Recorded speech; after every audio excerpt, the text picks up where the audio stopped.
Hey guys, कैसे हो आप सब लोग। आई होप सो कि सब लोग बढ़िया रहोगे। नाउ आज हम लेक्चर नंबर 17 स्टार्ट करने वाले हैं ऑफ 12th अकाउंटेंसी, जिसमें आज का अपना टॉपिक रहेगा एडजस्टमेंट ऑफ कैपिटल। नाउ जब हम बात करते हैं एडजस्टमेंट ऑफ कैपिटल की, तो हमारे बीच मन में क्वेश्चन आता है कि सर ये क्या टॉपिक है, इसके अंदर क्या होने वाला है। तो देखिए, एडजस्टमेंट ऑफ कैपिटल का मतलब हुआ ये कि अब हमने सारे ट्रांजैक्शन कर लिया, हमने गुडविल देख ली, हमने रिवैल्यूएशन कर लिया, और हमने जो हमारे प्रॉफिट और लॉस थे हमने वो भी डिस्ट्रीब्यूट कर दिए, और उसके बाद सबकी जो कैपिटल है वो कुछ निकल के आई। जैसे मान लीजिए ए की कैपिटल है वो 10,000 निकल के आई, बी की कैपिटल है वो 8,000 निकल के आई, और सी चूंकि अभी नई नई कैपिटल लेकर के आया था, उसकी कैपिटल थी 5,000। नो, जब आप देखते हो तो इनकी कैपिटल ये है, लेकिन अगर हम इनके जो प्रॉफिट शेयरिंग रेशियो की बात करें तो वो था मान लीजिए 2:1:1। अब अगर आप देखोगे तो यहाँ पे अगर कैपिटल की बात करें तो इनको एक कैपिटल जो है वो समान अनुपात में नहीं है, जो कि उनका प्रॉफिट शेयरिंग रेशियो है। तो यहाँ पे कहीं ना कहीं किसी की कैपिटल ज्यादा लगी हुई है और किसी की कैपिटल कम लगी हुई हो सकती है। यहाँ पे देखने से ही पता चल रहा है कि बी की कैपिटल जो है ज्यादा लगी हुई है 8,000, जबकि इसे अगर इस प्रोपोर्शनल में लगाना था तो वो 5,000 लगा सकता है। नाउ अब आप कहोगे कि सर ये तो कुछ भी हो सकता है ना, मतलब ये जरूरी थोड़ी है कि बी की जो कैपिटल है वो ज्यादा लगी हुई हो, और यहाँ पे ए और सी की कैपिटल भी तो कम लगी हुई हो सकती है। इनको भी तो बोला जा सकता है कि आप बी के प्रोपोर्शन में लेकर के आओ, यानी सी को भी तो बोला जा सकता है कि आप 3,000 लेकर के आओ, और ए को भी बोला जा सकता है कि तुम 6,000 लेकर के आओ। क्यों बी ही जो है वो 5,000 लेकर के आएगा। तो देखिए, इसी तरीके से जब आप ये सोचते हो तो यहाँ पे दो मेथड निकल के आते हैं। वो कौन से दो मेथड है? पहला मेथड ये बोलता है कि जो सी की कैपिटल है, यानी कि जो नया पार्टनर है, यहाँ सी की कैपिटल इंपॉर्टेंट नहीं है, आप यहाँ पे याद रखिएगा, जो न्यू पार्टनर है, हमारे यहाँ पे कौन था न्यू पार्टनर? सी जो पार्टनर है वो नया था। तो जो न्यू पार्टनर है हम उसकी कैपिटल को ध्यान में रख करके कंप्लीट फर्म की कैपिटल निकालेंगे। ठीक है, फर्म की कैपिटल कैलकुलेट करेंगे। ठीक है, तो अब यहाँ पे अगर आप देखोगे तो सी की कैपिटल थी 5,000, जो कि वो लेकर के आएगा था 1/4 के लिए। अब आप यह ध्यान रखिए कि 5,000 अगर 1/4 के लिए है तो पूरे एक के लिए कितना हो जाएगा? 20,000, और इसे फिर आप प्रपोर्शन में डिवाइड कर लो, जो कि निकल के आएगा 10,000, 5,000 और 5,000। ठीक है, तो यहाँ पे ए बी जो है उसने ज्यादा लगा रखे हैं कैपिटल, और उसे अब 3,000 लेके जाना चाहिए। नाउ सेकेंड जो ऑप्शन आता है वो ये बोलता है कि आप एक काम करिए कि जो कैपिटल है वो हम बताते हैं, यानी कि क्वेश्चन में कैपिटल दी हुई रहेगी, टोटल कैपिटल जो है वो क्वेश्चन में दी हुई रहेगी कि आपको टोटल कैपिटल इतनी रखनी है, और उस टोटल कैपिटल को एक प्रोपोर्शन में बांटना है। जैसे कि मान लीजिए टोटल कैपिटल बोला जाता है कि 40,000 जो है रखनी है। तो 40,000 को अगर हम डिवाइड करें तो 20,000 आते हैं ए के हिस्से में, बी को लेके आना है 10,000, और सी को लेके आना है 10,000। तो 5,000 वो लेके आया, 5,000 और उसको बोलेंगे कि आप लेके आओ। बी जो कि 8,000 थी उसके पास कैपिटल, उसे बोला जाएगा कि तुम जो है 2,000 और लेकर के आओ, और ए को बोला जाएगा कि तुम 10,000 और लेकर के आओ। तो इस तरीके से दो सिचुएशन हमने यहाँ पे देखी। थर्ड सिचुएशन और भी हो सकती है, और उस सिचुएशन में क्या होता है कि नीचे ले लेते हैं। थर्ड सिचुएशन में वो बोला जाता है कि आपकी जो टोटल कैपिटल है जो भी आपकी है, हम टोटल कैपिटल वो ही रखेंगे, बस उसे प्रोपोर्शन में डिवाइड कर दो। तो यहाँ पे टोटल कैपिटल हमारे पास कितनी थी? 10, 8 और 5, 23,000। ठीक है, अब यहाँ पे सीधा बोला जाएगा कि 23,000 को प्रोपोर्शन में डिवाइड कर देंगे 2:1:1।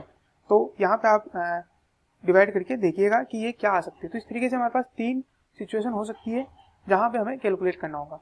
थर्ड सिचुएशन मैंने एनसीईआरटी की बुक में देखा था, नहीं मिली मुझे, हो सकता है किसी और क्वेश्चन में आपको ये मिल जाए या एग्जाम में पूछ लिया जाए। तो यहाँ पे बस फर्क इतना है कि ये जो ऊपर वाला टॉपिक है, यानी कि जिसमें टोटल कैपिटल आपको दी हुई रही है, वहां से केवल फर्क इतना है कि यहाँ टोटल कैपिटल दी हुई है और यहाँ पर भी टोटल कैपिटल दी हुई है, लेकिन यहाँ पे एक सेंटेंस लिखा हुआ है कि टोटल कैपिटल आपकी वही रहेगी जो फर्म की ओल्ड कैपिटल है ना। ठीक है, तो अब हम देख लेते हैं, एक क्वेश्चन देख लेते हैं ताकि और ज्यादा बेटर अंडरस्टैंडिंग हो जाए हमारी।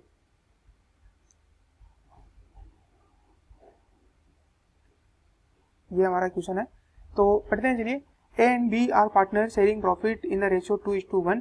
C is admitted into the firm 1/4 share of profit. C bring in 20,000 in respect of his capital. The capital of all partner A and B after all adjustment relating to goodwill,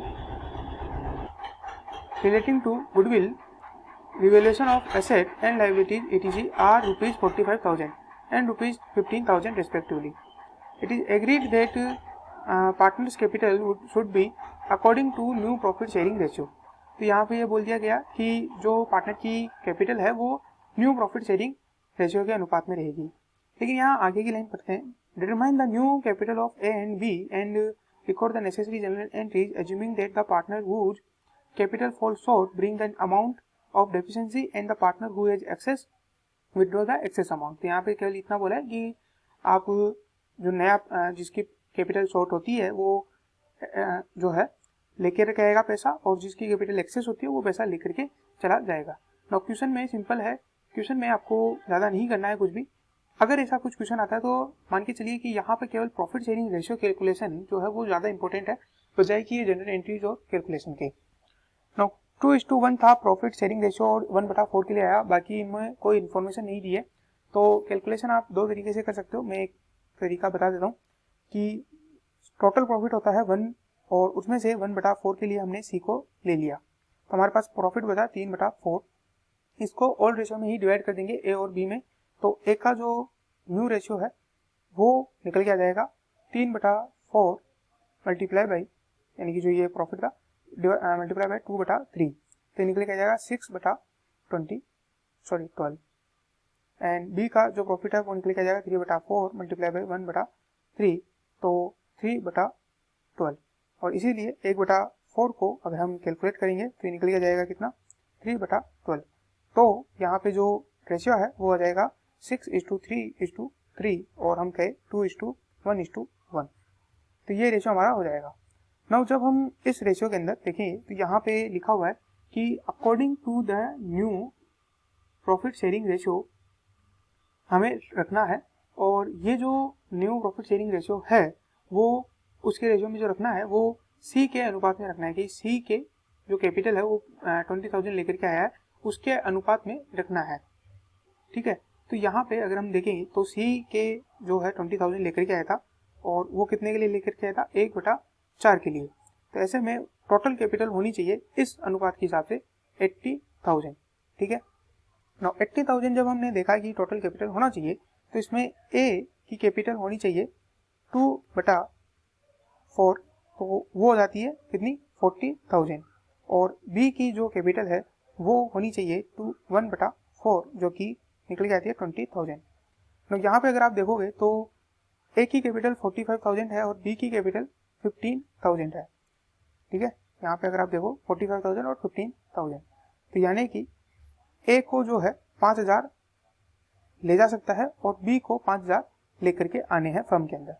अब general entries आप एकदम simple है, सबसे पहले ए की general entry कर लेते हैं। तो as capital account debit to bank account, और ये एंट्री हो जाएगी 5,000 से। ठीक है, उसके बाद क्योंकि यहाँ पे हमने जो है पैसा दिया है, ए को पैसा दिया है। नो सेकेंड नंबर पे जो एंट्री है वो होगी bank account debit to B's capital account, और 5,000 आप यहाँ पे लिख सकते हो। अल्टरनेटिवली आप यहाँ पे कैश भी लिख सकते हो, कोई दिक्कत आपको नहीं आएगी, बट प्रोबेबली अब आप जो है बैंक ही यूज करिएगा, ज़्यादा वो अच्छा लगता है कि बैंक से पेमेंट करना। ठीक है, और उसके अलावा दूसरी बात, आप चाहो तो यहाँ बैंक अकाउंट नहीं लिखो और यहाँ पे बीच करंट अकाउंट भी लिख सकते हो, यानी कि आपने पैसा जो है करंट अकाउंट में ट्रांसफर कर दिया। अगर क्वेश्चन स्पेसिफिकली बोल रहा है कि दो अकाउंट में फॉलो किए जाते हैं, दो अकाउंट मेंटेन किए जाते हैं, करंट और कैपिटल, या ये बोला जाता है कि फिक्स कैपिटल मेथड फॉलो किया जाता है, तो आपको फिर वैसा ही करना है। लेकिन अगर ऐसा कुछ बोला नहीं है तो आप जो है वहाँ पे अपनी एक एजम्पशन लिख करके सोल्व कर सकते हो। लेकिन अगर बोला नहीं है तो आपको क्या करना है कि बैंक अकाउंट यानी कि एक ही कैपिटल मेंटेन अकाउंट, एक ही कैपिटल अकाउंट मेंटेन करना है और उस अनुसार एंट्री करनी है। ये ज़्यादा मोस्ट प्रिफर है, बट आप वो कर सकते हो, गलत नहीं होगा। नाउ सेकेंड नंबर पे अगर हम देखें तो क्वेश्चन है हमारा वो है ये। तो यहाँ पे हमने क्या है कि जो टोटल कैपिटल है उसको आधार मान करके कैलकुलेट किया है। तो एक बार इस क्वेश्चन को पढ़ लेते हैं। ABC are partners in the firm sharing profit and loss 3:2:1. D is admitted into the firm for 1/4 share of profit which he agree gets 1/8 from A and 1/8 from B. तो ये 1/8 किसका है? 1/8 1/4 का नहीं है, ये टोटल प्रॉफिट का 1/8 है। तो आप अगर 1/8 प्लस 1/8 करोगे तो ये निकल के आ जाएगा 1/4। ठीक है, तो यहाँ पे आप समझिएगा कि 1/8 जो है वो प्रॉफिट का नहीं, इसके डी के शेयर का नहीं है, बल्कि टोटल प्रॉफिट का 1/4 है। Now the total capital of the firm is agreed upon 1,20,000 and D is to bring in cash equivalent to 1/4 of his amount as capital. The capital, तो यहाँ पे टोटल कैपिटल दे दी है 1,20,000. The capital of other partner are also be adjusted in the ratio of their respective share in profit. The capital of A, B, C after all adjustment are 40,000, 35,000 and 30,000 respectively. Calculate new capital. तो यहाँ पे मैं केवल new profit sharing ratio calculate करना हूँ, आपको बाद में कैपिटल कैलकुलेट करके मुझे कमेंट बॉक्स में बताना है। Now new profit sharing ratio अगर हम कैलकुलेट करें तो देखिए जो सी है उसका तो कोई सेक्रीफाइस रेशियो है नहीं, केवल ए ने सेक्रीफाइस किया था और वो कितना था 1/8, किसमें से? उसके प्रॉफिट में से, जो कि था 3/6। तो आप यहाँ पे डायरेक्ट लिख सकते हो 3/6 माइनस 1/8 जो निकल के जाएगा 24, और यहाँ पे जो निकल के आएगा वो है 12। ठीक है, क्योंकि 6 × 4 4 दिया 12। ठीक है, माइनस 3 जो निकल के जाएगा 9/24। उसके बाद बी का भी हम निकाल सकते हैं, ए का ये हो गया, एंड बी का अगर हम निकालेंगे तो ये आएगा 2/6 माइनस 1/8 जो निकल के आ जाएगा क्या 24, और उसके बाद यहाँ पे निकल के आ जाएगा क्या 8 माइनस और 3 आ जाएगा। ठीक है, आपको आई होप कि आपको ये सॉल्यूशन करना आता हो। ये आ जाएगा 5/24। सी जो था उसने कुछ भी लिया नहीं, तो वो था 1/6 जो कि हो जाएगा 4/24, और जो डी है वो भी किसके लिए है 1/4 के लिए, तो ये हो जाएगा ये हो जाएगा 6/24। ठीक है, तो ये हमारा रेशियो होगा 9 5 14 9 5 14 14 और 4 18 18 6 24। तो ये हमारा जो है रेशियो बैठ गया। तो 9:2 क्या था 5:4:6। तो ये हमारा जो है नया रेशियो हो गया। अब इस अनुपात में आपको क्या करना है 1,20,000 को डिवाइड कर लेना है, और जिसका भी जो अमाउंट बनता है अगर उससे एक्सेस है तो उसे पैसा लेकर के जाना है, और अगर कम है तो पैसा लेकर के आएगा। नो, आज का वीडियो बस इतना ही है। Thank you very much. अगर आपको वीडियो पसंद आए तो प्लीज लाइक करें, साथ ही साथ कमेंट बॉक्स में कोई भी सजेशन हो या कोई आपको डाउट हो तो आप पूछ सकते हैं। Thank you very much once again, good day, good bye.